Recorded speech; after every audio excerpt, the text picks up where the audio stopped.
The sheriff investigating Ron DeSantis' flights of asylum seekers from Texas to Martha's Vineyard has now identified the mysterious woman who at the time was known only as Perla. This, of course, is the individual who went around with another migrant seeking out Venezuelan asylum seekers to load them up on the planes and lie to them and give them those fake brochures about all the wonderful benefits awaiting them in Martha's Vineyard. Except she didn't tell them Martha's Vineyard. They were told they were going to Boston. The woman is named Perla Huerta.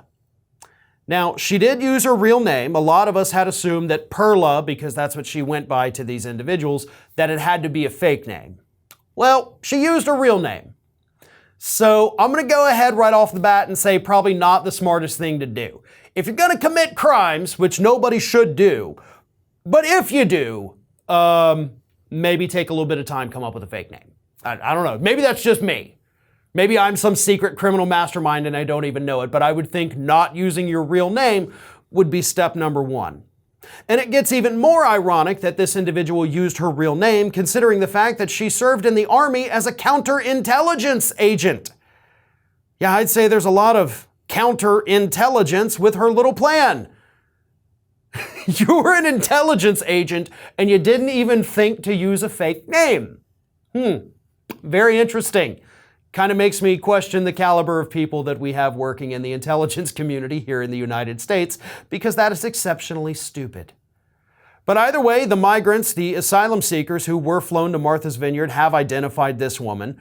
They have pictures of her. So the sheriff was able to find the migrant that actually worked with her to recruit people, and that guy spilled the beans. Told him who she was, where she was. She's actually based in Tampa, Florida, which of course creates yet another connection to Ron DeSantis. Had this been somebody from any other state, DeSantis likely could have tried to distance himself a little bit. But given the fact that she was from Florida, kind of makes things even worse for Ron DeSantis and puts him still in the center of this entire scandal. But finding this mystery woman was a huge step forward. Now that she has been identified, hopefully they can issue subpoenas. Hopefully they can get her to start talking under oath, right, in depositions. And hopefully Perla Huerta is going to spill the beans on everybody else. You know, you might be able to cut a pretty generous plea deal right now, Perla. And I think that's what you need to be considering. You served 20 years in the United States military. You probably have a pretty decent retirement coming from that. You just left the military, I think it says like a month or two ago. You're going to give all of that up if you get convicted. It all goes away. All your years of service to the United States, serving in Iraq, Afghanistan, all of it is gone if you get convicted.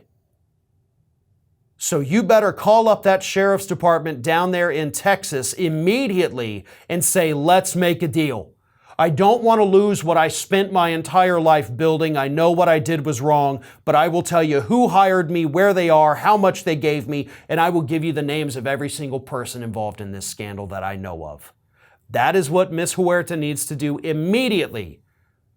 Otherwise, her entire life is about to go down the toilet because she threw her lot in with Ron DeSantis. This is Hattie. Hattie wants to know why you have not subscribed to our channel. You obviously like our videos, so do us a favor and subscribe.